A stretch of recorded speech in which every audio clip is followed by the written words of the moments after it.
Hello दोस्तों। आज की इस वीडियो में हम बात करेंगे रसखान जी के सवैये के बारे में। दोस्तों, रसखान जी के सवैये हिंदी क्लास 9th का एक पार्ट है जो कि हम आज पढ़ने वाले हैं।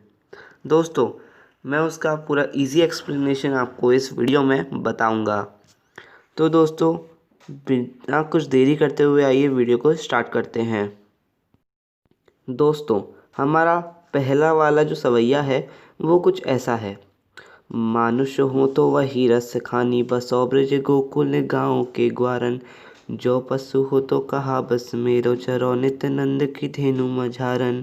पाहन हो तो वही गिरी को जो कियो, हरि छत्र पुरंदर धारन। जो खग हो तो बसेरो करो, मिली कालिंदी कूल कदम्ब की डारन। दोस्तों, पहली पंक्ति में मानुष का अर्थ है मनुष्य, रसखानी का अर्थ है रसखान कवि, बसव का मतलब है बस जाना, गोकुल गांव का मतलब है जहाँ कृष्ण जी का निवास स्थान है, और ग्वारन का मतलब है ग्वाला।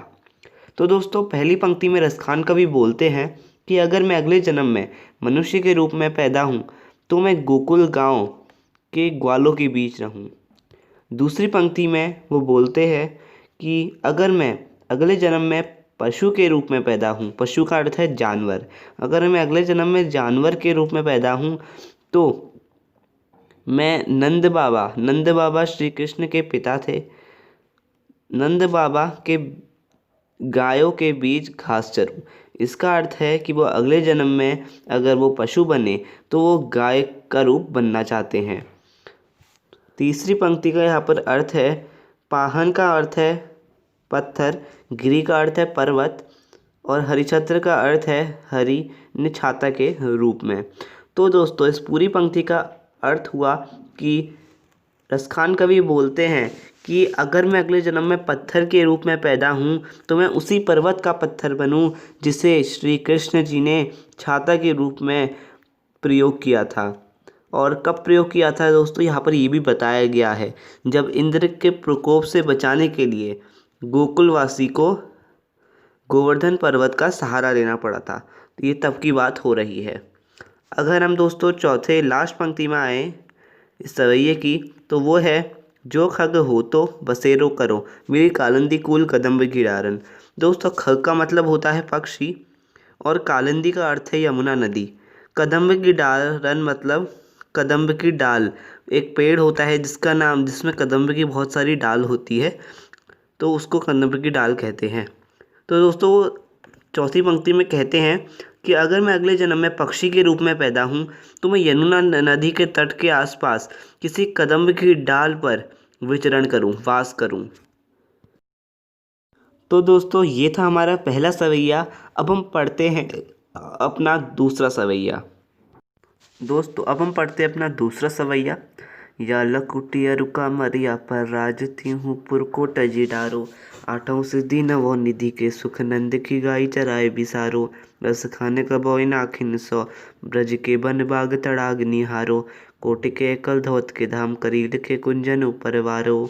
दोस्तों, अगर हम इसकी पहली पंक्ति पर जाएं तो पहली पंक्ति का अर्थ है, लकुटी का अर्थ हो गया यहाँ पर लाठी, कामरिया का अर्थ है कंबल, और तिहुपुर का अर्थ है तीनों लोक, तजी का अर्थ है त्याग, डारो का मतलब है कर दूंगा। दोस्तों, रसखान कवि पहली पंक्ति में ये बोलते हैं कि अगर मुझे श्री कृष्ण के उपयोग में लाए गए लाठी और कंबल दोनों ही प्राप्त हो जाएं तो मैं तीनों लोकों का सुख त्यागने को भी तैयार हूँ। दोस्तों, अगर हम दूसरी पंक्ति पर जाएं तो यहाँ पर रसखान कवि बोलते हैं कि अगर मुझे नंद बाबा की गायों को चराने का अवसर मिल जाए तो मैं आठों सिद्धि और नौ निधि के भी सुख को त्यागने को बिल्कुल तैयार हूँ। दोस्तों, इस पंक्तियों में हमें ये पता चलता है कि जो रसखान कवि है उनका श्री कृष्ण जी से कितना सारा लगाव है। अगर हम तीसरी पंक्ति पर जाएं तो रसखान कबोई नाखिन सो, रसखान कवि बोलते हैं कि पता नहीं कब वो अपनी आँखों से ब्रज के जो वन बाग है, उपवन है और बगीचे हैं, वो पता नहीं कब अपनी आँखों से देख पाएंगे, क्योंकि उन्होंने कभी अपनी आँखों से वो नहीं देखे थे, उन्होंने केवल कहानियों में सुने थे। और दोस्तों, जो लास्ट वाली पंक्ति है उसका अर्थ है कि कोटि के एकल धोत के धाम करील के कुंजन ऊपर वारो। दोस्तों यहाँ पर रसखान कवि बोलते हैं कि कोटिक का अर्थ है करोड़ों, कलधौत के धाम का अर्थ है सोने के महल, करील के कुंजन का अर्थ है कांटेदार झाड़ियाँ और ऊपर वालों का अर्थ है छोड़ दूंगा। दोस्तों यहाँ पर रसखान कवि कह रहे हैं कि अगर मुझे करोड़ों के सोने के महल मिल जाए और उसके साथ ही साथ मुझे करील के कुंजन मतलब कांटेदार झाड़ियाँ, ब्रज के उपवन में कांटेदार झाड़ियाँ भी मिल जाए तो मैं उनमें से करील के कुंजन मतलब कांटेदार झाड़ियों को चुनूंगा और करोड़ों के सोने के महल उसके ऊपर न्यौछावर कर दूंगा। तो दोस्तों अब हमारा दूसरा सवैया भी पूरा हो चुका है। अब बढ़ते हैं अपने तीसरे सवैये की ओर। तो हमारा तीसरा सवैया जैसा है, मुर पखा से रो पर राखी हूँ गुंज की माल घरे पहिरोंगी, ओढ़ी पीताम्बर ले लकुटी बन गोधन ग्वारिनी संग फिरोंगी, भावतों वो ही मेरो रस खानी सो तेरे कहे सब स्वांग करोंगी, या मुरली मुरली धर की अधराना धरी अधराना धरोंगी। तो दोस्तों ये सवैये में पहली पंक्ति अगर आप देखेंगे तो उसका अर्थ है कि यहाँ पर जैसे दोस्तों जो रसखान कवि है वो गोपियों के द्वारा बता रहे हैं, ठीक है। वो बोल रहे हैं कि ऐसा गोपियाँ कहती थी जब वो श्री कृष्ण को ऐसा कहती थी। उन्होंने ये सब सुन रखा है कि गोपियाँ उनसे ऐसा कुछ कहती थी। तो दोस्तों पहली पंक्ति का अर्थ है कि गोपियाँ कह रही है कि जो श्री कृष्ण है वो अपने सर के ऊपर मोर पंख धारण करता है और गुंज अपने गले में गुंज की माला भी पहनता है। गुंज एक फूल होता है दोस्तों। तो अगर दूसरी पंक्ति में जाएं तो पीतंबर का अर्थ होता है पीले वस्त्र, लकुटी का अर्थ होता है लाठी, गोधन का अर्थ होता है गाय बछिया और ग्वारिनी मतलब ग्वाला, संग मतलब साथ, फिरौंगी मतलब फिरना घूमना। तो दोस्तों सेकंड पंक्ति का अर्थ हो गया कि बोल रही हैं गोपियाँ की जो श्री कृष्ण जी है वो पीले वस्त्र पहनकर अपने हाथ में एक लाठी धारण करके और ग्वालों के साथ घूमते रहते हैं। फिर वो बोलती है कि तीसरे पंक्ति में जो बताया गया है कि मैं श्री कृष्ण के लिए सब कार्य करूँगी। तीसरी पंक्ति में स्वांग का अर्थ है कार्य। तो यहाँ पर बताया है कि मैं श्री कृष्ण के लिए सब स्वांग करूँगी। आखिरी पंक्ति में बताया गया है कि या मुरली मुरलीधर की अधराना धरी अधराना धरूंगी।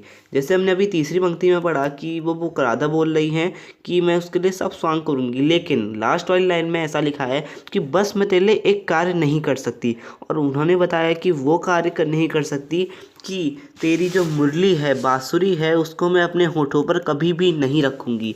यहाँ पर दोस्तों ऐसा क्यों कहा गया है? यहाँ पर दोस्तों ऐसा इसीलिए कहा गया है क्योंकि कृष्ण जी सारा समय अपना एक मुरली के साथ बिताते थे। तो जो राधा और गोपियाँ हैं वो मुरली से काफ़ी ईर्ष्या करती है। अब दोस्तों हम अपने चौथे सवैये की ओर बढ़ते हैं। काननी दे अंगूरी रही वो जब ही मुरली धुनी मंद बजे है, मोहनी तानन सो रस खानी अटा चढ़ी गोधन गए तो गए, टेढ़ी कहो सिगरे ब्रज लोग निकाल ही को कितनो समझे है, माई रीवा मुख की मुस्कानी समैरी न जय न जय न जय। तो दोस्तों इन पंक्तियों का अर्थ है, अगर हम पहली पंक्ति पर जाते हैं तो उसका अर्थ है यहाँ पर कि जब मुरलीधर का अर्थ है दोस्तों श्री कृष्ण अपनी मुरली बजाएंगे तब राधा, यहाँ पर राधा और गोपियाँ कह रही है कि वो अपनी जो कान है वो अंगुली उसमें डाल देंगी, मतलब अपने कान बंद कर लेगी और वो मुरली को नहीं सुनेगी। दूसरी पंक्ति में अर्थ है चाहे वो कितने भी ऊपर जाकर जैसे जो चाहे वो कितने भी टॉप में क्यों न चले जाएं, पर मैं उनकी कभी भी नहीं बांसुरी कभी भी नहीं सुनूंगी।